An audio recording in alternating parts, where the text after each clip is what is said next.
السلام عليكم ورحمة الله وبركاته أعزائي المشاهدين، أهلا وسهلا بكم في حلقة جديدة من برنامجكم Give Me 5. نتكلم عن 5 أمور النهاردة. أولا النادي الأهلي، بعثة الأهلي والروح المعنوية العالية اللي موجودة في المعسكر بتاع النادي الأهلي اللي بتبشر بالخير بأمر الله. إن شاء الله عندهم حافز إن هم يعملوا النتيجة إيجابية هناك ويجوا هنا يكسبوا ونوصل النهائي ونكسب النهائي، ويبقى ما حصلتش طول افريقيا كلها في اي فريق انه يكسب 3 مرات، ورقم قياسي يتكتب النادي الاهلي ويتكتب لكولر كمان. الحاجه التانية، انذار نادي الزمالك بالتحقيق لزيزو، ومش عارف ليه تحقيق بصراحه، وبلغ اتحاد الكوره بيه ونتكلم فيه. النقطه الثالثه، خروج الزمالك رغم ان التحكيم جون غريب جدا بصراحه، ما اعرفش التحكيم ما فيش فايده فيه، الفار معمول عشان خاطر الزمالك، ورغم فوز الزمالك خروجه من كاس الرابطه. ورابع حاجه، المتعه الكرويه ما بين ماتش الارسنال والريال. بصراحه ماتش روعه الروعه، وخساره الريال. انا بشجع برشلونه بس اتفرجت على كوره جميله جدا. خامس حاجة والأخيرة، وتوقعي مين اللي هيوصل النهائي ومين هياخد البطولة بأمر الرحمن في البطولة الأوروبية. نبتدي ونقول اللهم صل وسلم وزد وبارك على أشرف خلق الله سيدنا ونبينا محمد رسول الله عليه أفضل الصلاة وأزكى السلامات. بسم الله الرحمن الرحيم. الأهلي اللي وصل لي إن المعسكر لعيبة عندها حافز قوي جدا، وزي ما قلت لكم ان وجود كابتن محمود الخطيب اسطورة النادي الاهلي معاهم هيدي حافز قوي جدا ان انت بامر الرحمن تخرج بنتيجة ايجابية من هناك. لو ما كسبتش يبقى تعادل بامر الرحمن. والحاجة التانية واللي بسطتني جدا، شكرا وزارة الداخلية، حرفيا وزير الداخلية، شكرا لان وافق للاهلي على الساعة الكاملة لملعب الرعب، ملعب القاهرة. معنى كده ان هيبقى في 100,000 متفرج، 100,000 جمهور، 100,000 مشجع للنادي الاهلي، هيهزوا اللعيبة، هيرعبوا فريق سان داونز حرفيا. وبأمر الرحمن تبقى دي بداية عشان وصول النهائي بمشيئة المولى عز وجل. فالكلام اللي جاي من المعسكر ان اللعيبه عندها حافز، عندها روح، جرينتا، قوه، كل حاجه بامر الرحمن. ان شاء الله هنكسب من مشيئه المولى عز وجل. على الاقل ما كسبناش هنخرج بنتيجه ايجابيه. نخلي بالنا الفريق قوي جدا، نسيبنا من ان هو الفريق ضعيف للمره مليون. الفريق قوي جدا، زياده على ده ان هو قوي دفاعيا، ما دخلش فيه الا 4 اهداف بس، ودي كارثه حرفيا يعني. لحد البطوله ما دخلش فيه الا 4 اهداف. فريق قوي قوي قوي، هجوميا مش قد كده بس دفاعيا قوي. نخلي بالنا من النقطه دي. وهو هيشتغل ان هو عايز يجي يلعب سكور، لا ننسى حته سكور دي تماما. اللعيبه ما تخافش، ما بقاش عندها رهبه، احنا اقوى بامر الرحمن، بس ما نستهونش بالفريق ده. الحاجة التانية، الزمالك النهاردة بعت انذار لاتحاد الكورة وبلغ، بعت جواب بعلم الوصول لأحمد سيد زيزو ان عنده تحقيق يوم السبت، وبلغ اتحاد الكورة بان هو متخلف عن التدريبات، وده في العقد ليه عواقب ومخالف للعقد اللي ما بينهم، وهو لسه على قوة النادي الزمالك. طيب ايه اللي هيحصل وليه انت محاول التحقيق اساسا عشان غايب؟ هتبان كل حاجه اهو. شغل زي ما بيقولوا كده، ايه، اوتو فار. زيزو يعمل بلاغ للنائب العام ان هو مش مطمن وما فيش امان، والزمالك يعمل بلاغ جواب بعلم الوصول، انذار بعلم الوصول ان ايه، زيزو متغيب وان احنا عايزين ان زيزو يجي يتدرب، وفي تحقيق في نادي الزمالك يوم السبت. هتخلص على ايه؟ هتبان. النقطة الثالثة، التحكيم مفيش فايدة فيه. أنا النهاردة الجون طالع هيمسك الكورة كده، ناصر منسي داخل في ايد الجون، المفروض دي فاول، والحكم حسبها فعلا فاول. بالنسبة للفار، الفار ايه بالظبط؟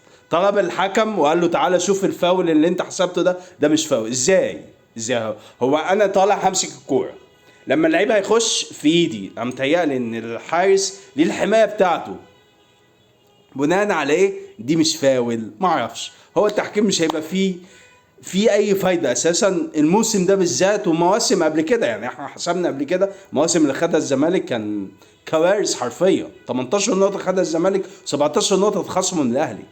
فبصراحه حاجه مهازل كرويه فعلا. ويرجع يقول لك احنا مظلوم التحكيم. يا جدع يا جدع، هو زي ما قال عمرو الدردير قبل كده، قال ان احنا بندعي المظلوميه عشان يدينا حق فوق حقنا. ربنا يرحمنا. واهو في الاخر الزمالك خرج، كان المفروض يكسب 2-0، فرقتين اللي قصادهم مودو سبورت والجونه يتعادلوا، وفعلا يتعادلوا، والزمالك كسب 1-0 بس. طيب الزمالك ليه؟ انا مش عارف، ما نزلتش اللعيبه الكبيره من الاول ليه؟ ما تعرفش. هو لا مشارك في افريقيا وخرج من الكونفدراليه، ومش مشارك وما عندوش امل في الدوري قوي، فانت اسعى حتى في البطوله دي، خد البطوله اللي مش مركز فيها الاهلي والزمالك. ما تقارنيش ما بين الاهلي والزمالك في النقطه دي. بطوله لا مركز فيها الاهلي، بيراميدز نفس الكلام عشان في افريقيا. فانت الاهلي عنده الفريق الوحيد اللي بيشرف مصر، وهنعيد المره مليون، ليه كاس عالم وبيبقى ليه انتر كونتيننتال، ودايما في نهايه افريقيا. نخلي بالنا من الكلام ده لان نشوف الزمالك فين. فما تقارنيش تقول لي اهلي وزمالك، خالص خالص مش عايز اسمع الكلام ده. في فرق، الاهلي هنا واقرب فريق هيبقى مش باين اساسا، فعشان نبقى واضحين يعني الفريق كبير قوي والجاب كبير قوي. فما تقوليش اصل الاهلي زي الزمالك والاهلي خرج منها، الاهلي مش مركز فيها اساسا ومشارك فيها عشان الغرامات، مش اكتر من كده يعني. طيب ادي الزمالك خرج رغم التحكيم، يلا بالشفا، فاضل له الدوري وفاضل له الكاس، والدوري بامر الرحمن مش هياخد التاني برضه بامر الله، لان الاهلي الماتشين اللي جايين لو كسبهم هيركب الدوري بامر الرحمن، على الاقل هياخد التاني، لان ان هو ياخد الاول بايد بيراميدز، واحنا عارفين التحكيم هيعمل ايه للبيراميدز، باين قوي يعني.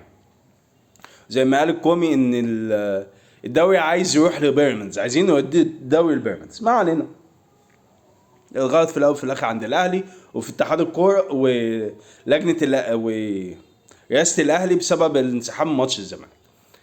طيب الحاجه الثالثه بقى، نخش على الكوره الممتعه، الكوره بجد الامتاع الحرفي، ريال مدريد والارسنال. حكم عادل فير، ما بيهبش الملعب ولا الجمهور. فريق ريال مدريد فريق تقيل قوي يا جدعان، وصل لحد 67 ورغم كده خسر 2-1، لان قصاده فريق رزل حرفيا. الارسنال بصراحه رايح جاي عمل مباراه رائعه، مباراتين على احسن ما يكون.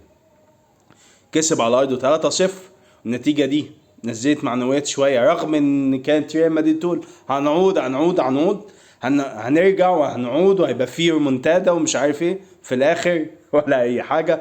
ارسنال اتقدم، جات له ضربه جزاء ضيعها ساكا برعونه شديده قوي، رغم ان هو حط الهدف الاول.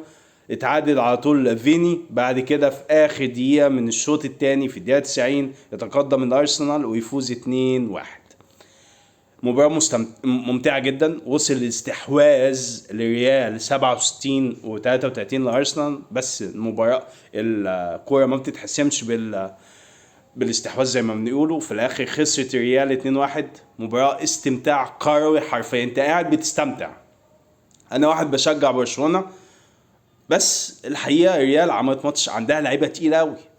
على العموم هارد لك للريال، مبروك للارسنال، وان شاء الله، وده ان شاء الله برشلونة هتقابل الانتر، هتبقى مباراة تقيلة قوي، لان الانتر خرج بايرن ميونخ.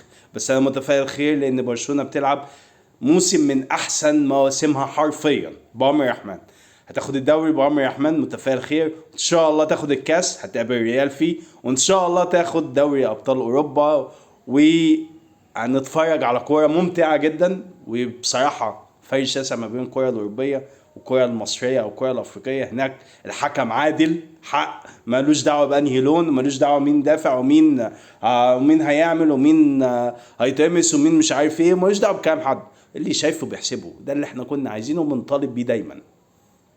الحق ما يزعلش حد، ان يخليه الفار يرجعه بعد الكوره بدقيقه او ضربه جزاء، لا هي ضربه جزاء فعلا، ما يهبش الموضوع. وده حسب ضربه جزاء للريال والفار رجعه فعلا ما فيهاش ضربه جزاء، باين قوي ان من بابي كان بيمثل فيها، وباين قوي ما عملوش حاجه دايس. على العموم اتمنى بامر الرحمن اللي متوقع النهائي هيكون ما بين برشلونه وباريس سان جيرمان، رغم ان او الارسنال وباريس سان جيرمان، الاثنين هيكون ماتش تقيل، ماتش ممتع. وبرده برشلونه والانتر هيبقى ماتش تقيل قوي، بس اتمناها برشلونه بامر الرحمن، وتبقى برشلونه ياخد دوري ابطال اوروبا والاهلي ياخد افريقيا بامر الرحمن. استنوني في حلقة جديدة ان شاء الله من برنامجكم Give Me 5 واحداث جديدة من الكرة المصرية والكرة العالمية. سلام عليكم.